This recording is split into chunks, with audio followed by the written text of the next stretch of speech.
2015 జనవరి 16న Egyptian national research సెంటర్లో పనిచేస్తున్న అల్బాస్ అల్సియాస్ అనే వ్యక్తి ఇంటర్వ్యూలో వెల్లడించారు. ఆ ఇంటర్వ్యూలో ఆయన చెప్పింది ఏమిటంటే, నీల్ ఆర్మ్స్ట్రాంగ్ స్పేస్ లో ఉన్నప్పుడు భూమి మీద నుండి ఏదో రేడియేషన్ వెలువడుతున్నట్లు చూశారు.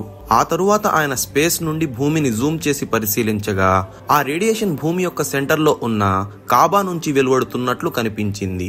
ఈ రేడియేషన్ మార్స్ ను దాటి ముందుకు వెళ్తూ అనంతంగా ప్రయాణిస్తుంది, అంటే ఇన్ఫినైట్ గా ప్రయాణిస్తుంది. ఈ రేడియేషన్ కు ఒక ప్రత్యేక లక్షణం ఉందని, ఇది కాబాను 7 ఆకాశాల్లో ఉన్న బైతుల్ మామూర్ అనే స్వర్గీయ కాబాతో కలిపి ఉండే అవకాశం ఉందని ఆయన ఆ ఇంటర్వ్యూలో తెలిపారు. భూమి సెంటర్ లో ఉన్న కాబా యొక్క 4 డైరెక్షన్స్ భూమి యొక్క 4 దిశలను సరిగ్గా సూచిస్తున్నాయి. ఈ విషయం తాజా పరిశోధనల్లో కూడా వెల్లడైంది. అల్బాస్ అల్సియాస్ చెప్పిన ప్రకారం, మీరు ఒక కంపాస్ ను నార్త్ పోల్ మరియు సౌత్ పోల్ మధ్య ఉంచితే దాని నీడిల్ కదలదు.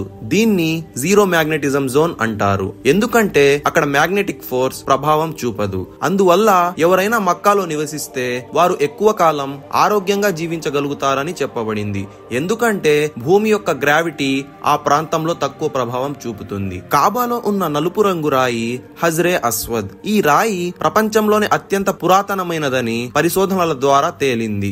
ఈ హజ్రే అస్వద్ రాయి భూమికి చెందినది కాదని భావిస్తున్నారు. దైవ ప్రవక్త ముహమ్మద్ సల్లల్లాహు అలైహి వసల్లం గారు కూడా హజ్రే అస్వద్ స్వర్గానికి చెందిన రాయి అని తెలిపారు. ఇది ఒక హదీస్ ద్వారా కూడా నిరూపితం అవుతుంది. 1.618 అనే నెంబర్ గోల్డెన్ రేషియోగా పిలువబడుతుంది. ఇది గణిత శాస్త్రంలో అత్యున్నత డిజైన్ నెంబర్. అల్లాహ్ సుబ్హానహు వ తఆలా ఈ బ్రహ్మాండంలో సృష్టించిన అద్భుతమైన వస్తువులలో ఈ నంబర్ ఉపయోగించబడిందని భావిస్తున్నారు. హృదయం, జంతువులు, మొక్కలు, ముఖ నిర్మాణం, డిఎన్ఏ, గెలాక్సీల స్పైరల్ నిర్మాణం ఇవన్నీ ఒక ప్రత్యేక నంబర్ కు అనుసంధానించబడ్డాయి. 1.618 అనే ఈ నంబర్ గోల్డెన్ రేషియో అని పిలువబడుతోంది. ఇది అంత యూనిక్ గా ఉండటంతో మనుషులు కూడా దీన్ని వివిధ నిర్మాణాల్లో ఉపయోగించారు. ఎగ్జాంపుల్ కు ఈజిప్ట్ లో ఉన్న పిరమిడ్లు ఇవి ఇప్పటికీ మానవులకు ఒక మిస్టరీగా ఉన్నాయి. ఆధునిక టెక్నాలజీతో కూడిన ఈ కాలంలో కూడా ఇలాంటి నిర్మాణాలను కట్టడం అసాధ్యం. అనేక ప్రసిద్ధ చిత్రకారులు, ఇంజనీర్లు, ఆర్కిటెక్ట్లు ఈ గోల్డెన్ రేషియోను తమ కళాఖండంలో ఉపయోగించారు.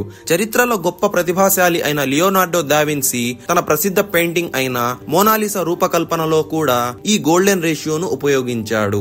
మోనాలిసా పెయింటింగ్ ప్రపంచంలో అత్యంత ఖరీదైన పెయింటింగ్స్ లో ఒకటిగా నిలిచింది. అంటే ఏ రూపకల్పన అయినా ఈ గోల్డెన్ రేషియోను అనుసరించి రూపొందిస్తే అది పరిపూర్ణమైన రూపాన్ని సంతరించుకుంటుంది. ప్రముఖ జియో సైంటిస్ట్ అయిన జాన్ కేప్లర్ కూడా ఈ నంబర్ ను గ్రేట్ ట్రెజరీ అని, అద్భుత నిధి అని పేర్కొన్నారు. అయితే ప్రపంచంలో ఈ గోల్డెన్ రేషియోను ప్రతిఫలించే అత్యంత పవిత్ర ప్రదేశం ఎక్కడుంది? అది మక్కా. అక్కడే కాబా ఉంది. మక్కాకు మరియు నార్త్ పోల్ కు మధ్య దూరం 1.618 అనుపాతంలో ఉంది, అంటే 1.618 రేషియోలో ఉంది. అంతేకాకుండా మక్కా మరియు సౌత్ పోల్ కు మధ్య దూరానికి కూడా ఇదే రేషియో వస్తుంది. లాటిట్యూడ్ మరియు లాంగిట్యూడ్ మ్యాప్ ను పరిశీలించిన మక్కా ఈస్ట్ మరియు మక్కా వెస్ట్ మధ్యల దూరం మళ్లీ 1.618 రేషియోను అనుసరిస్తుంది. ప్రపంచ వ్యాసానికి సంబంధించి కూడా ఇదే గోల్డెన్ రేషియో వర్తిస్తుందని పరిశోధనలు నిరూపించాయి.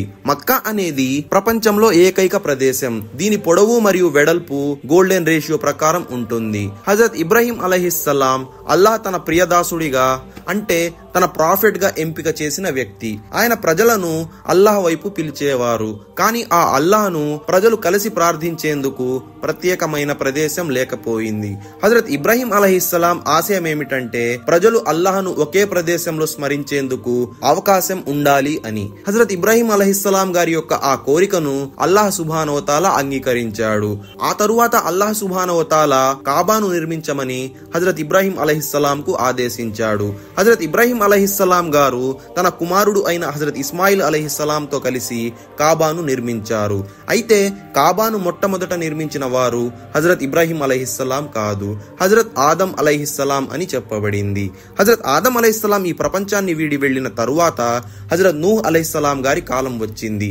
హజరత్ నూహ్ అలైహిస్సలాం గారి యొక్క కాలంలో భారీ వరద ప్రపంచాన్ని కుదిపివేసింది.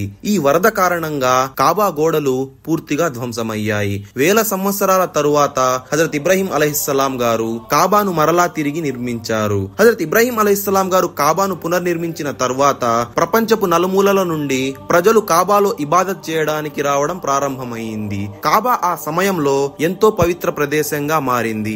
అయితే అబ్రహా అనే రాజు ఈ విషయాన్ని జీర్ణించుకోలేకపోయాడు.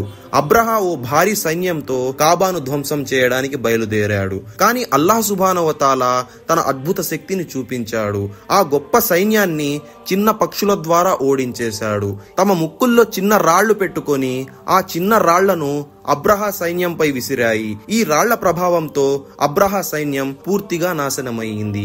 ఈ ఘటన గురించి ఖురాన్లోనే కాకుండా చరిత్రలో కూడా స్పష్టమైన ఆధారాలు ఉన్నాయి.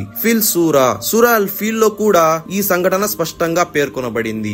అబ్రహా సంఘటన జరిగిన కొన్ని సంవత్సరాల తరువాత మక్కాలో మన ప్రియ ప్రవక్త ముహమ్మద్ సల్లల్లాహు అలైహి వసల్లం గారు జన్మించారు. హజరత్ ముహమ్మద్ సల్లల్లాహు అలైహి వసల్లం గారు జన్మించిన కాలంలో కాబాలో 360 బుత్లు ఉంచబడి ఉన్నాయి. అంటే 360 విగ్రహాలు ఉంచబడి ఉన్నాయి. వాటిని అరబ్బుల కబీలు అంటే అరబ్బుల గోత్రాలు పూజించేవారు. కానీ 600th ఇయర్ లో ఒక భారీ వరద వచ్చింది. దీని ప్రభావంతో కాబా గోడలు డ్యామేజ్ అయ్యాయి. ఈ ఘటన తరువాత అరబ్బులు కాబాను తిరిగి నిర్మించాలని నిర్ణయించుకున్నారు. ప్రవక్త ముహమ్మద్ సల్లల్లాహు అలైహి వసల్లం గారు కూడా ఇతర అరబ్ గోత్రాలతో కలిసి కాబా నిర్మాణంలో పాల్గొన్నారు. కాబా నిర్మాణం పూర్తయిన తరువాత హజరే అస్వద్ ను అంటే ఆ మహాపవిత్ర రాయిని తన స్థానంలో ఉంచే క్రమంలో అరబ్బు గోత్రాల మధ్య గొడవ మొదలైంది. ప్రతి గోత్రం ఆ పవిత్ర రాయిని ఉంచే గౌరవం తమకే రావాలని కోరుకుంది. ఈ గొడవను చూసి అబూ బిన్ ముఘీరా అనే వ్యక్తి రేపు ఉదయం కాబాలో తొలిసారిగా ప్రవేశించే వ్యక్తే హజరే అస్వద్ ను ఉంచాలి అని ప్రతిపాదించాడు.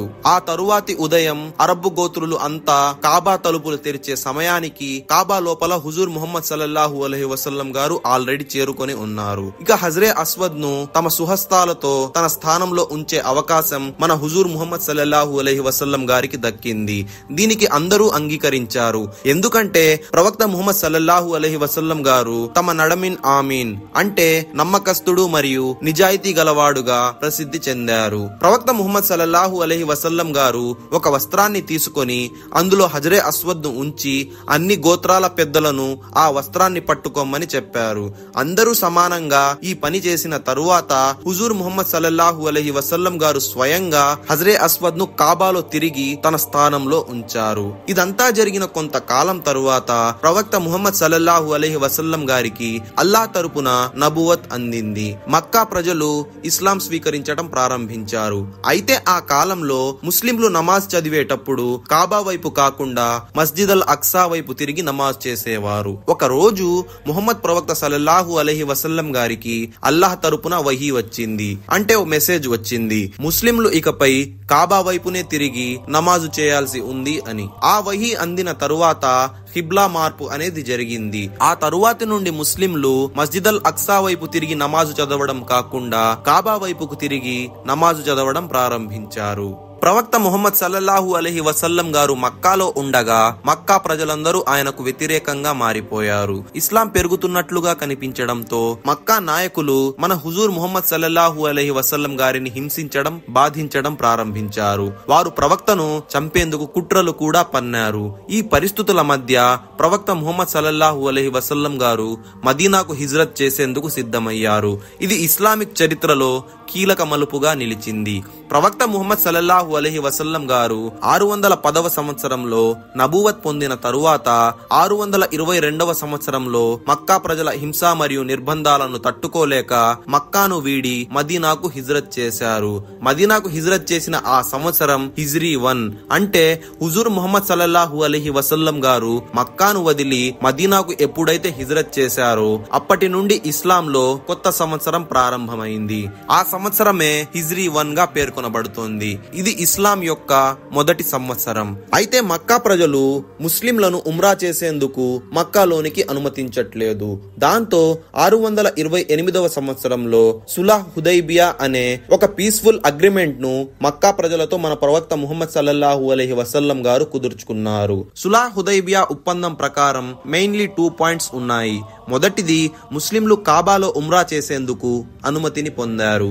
నెంబర్ 2, ముస్లింలు మరియు మక్కా ప్రజల మధ్య 10 సంవత్సరాల పాటు యుద్ధం ఉండకూడదు.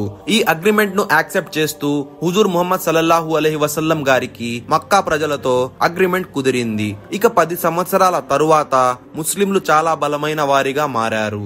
చాలా మంది ఇస్లాంను స్వీకరించారు. 630వ సంవత్సరంలో ప్రవక్త ముహమ్మద్ సల్లల్లాహు అలైహి వసల్లం గారు 10,000 మంది సైనికులతో మక్కాను శాంతిపూర్వకంగా మరియు విజయవంతంగా స్వాధీనం చేసుకున్నారు. ఈ సందర్భంగా ప్రవక్త ముహమ్మద్ సల్లల్లాహు అలైహి వసల్లం గారు ఎవరికీ హాని కలిగించలేదు. మక్కా ప్రజలందరికీ క్షమాపణలు ఇచ్చి వారికి స్వేచ్ఛను ప్రసాదించారు. ఈ సమయంలో అంతకు ముందు విగ్రహాలను పూజించిన చాలా మంది సహాబీలు స్వయంగా కాబాలోని 360 విగ్రహాలను తమ సుహస్తాలతో నాశనం చేశారు. 683వ సంవత్సరంలో అబ్దుల్లా ఇబ్నే జుబైర్ రజియల్లాహు తాలా అన్హు మరియు ఉమయ్యాద్ ఖిలాఫత్ మధ్య యుద్ధం జరిగింది. ఈ యుద్ధంలో కాబాకు నిప్పు పెట్టబడింది.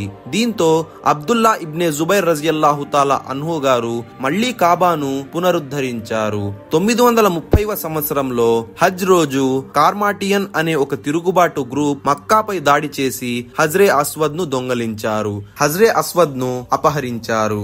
కార్మాటియన్ గ్రూప్ లీడర్ అబూ తాహిర్ అల్ కార్మాటి తన అనుచరులతో కలిసి మక్కాలో ప్రవేశించి 1000 మందిని హత్య చేశాడు. అతను హజ్రే అస్వద్ ను తీసుకుని మస్జిద్ అల్ దిరార్ అనే ప్రదేశానికి తీసుకువెళ్లాడు. అతని ఉద్దేశం ఏమిటంటే ప్రజలను కాబాకు బదులుగా అక్కడ హజ్ చేయించడానికి ఒప్పించడం. అయితే అల్లాహ్ సుబ్హానహు వ తఆలా అతనికి తీవ్రమైన శిక్ష ఇచ్చాడు. అతను తీవ్రమైన వ్యాధితో బాధపడి కీటకాలు అతని శరీరాన్ని తినేశాయి. ఈ సంఘటన జరిగిన 30 సంవత్సరాల తరువాత అబ్బాసీ ఖిలాఫత్ పెద్ద మొత్తంలో ఖర్చు చేసి హజ్రే అస్వద్ ను తిరిగి కాబాకు తీసుకువచ్చారు. అయితే అప్పటికి పవిత్ర రాయి అయిన హజ్రే అస్వద్ 7 ముక్కలుగా విరిగిపోయింది. కాబా యొక్క గొప్పతనం. నబీ ముహమ్మద్ సల్లల్లాహు అలైహి వసల్లం గారు ఒక రోజు కాబాకు తవాఫ్ చేస్తూ ఇలా అన్నారు: ఓ కాబా, నీ స్థలం ఎంత పవిత్రమైనది, నీ సువాసన ఎంత పవిత్రమైనది, నీ మహిమ ఎంత గొప్పది, నీ గౌరవం ఎంత అద్భుతమైనది అని హుజూర్ ముహమ్మద్ సల్లల్లాహు అలైహి వసల్లం గారు కాబాకు తవాఫ్ చేస్తూ ఈ మాటలను పలికారు. మా ఈ వీడియో మీకు నచ్చినట్లయితే లైక్ చేసి షేర్ చేయండి. ఇలాంటి మరిన్ని వీడియోస్ కోసం మా ఈ ఛానల్ను సబ్స్క్రైబ్ చేసుకోండి. Yours voice of Islam.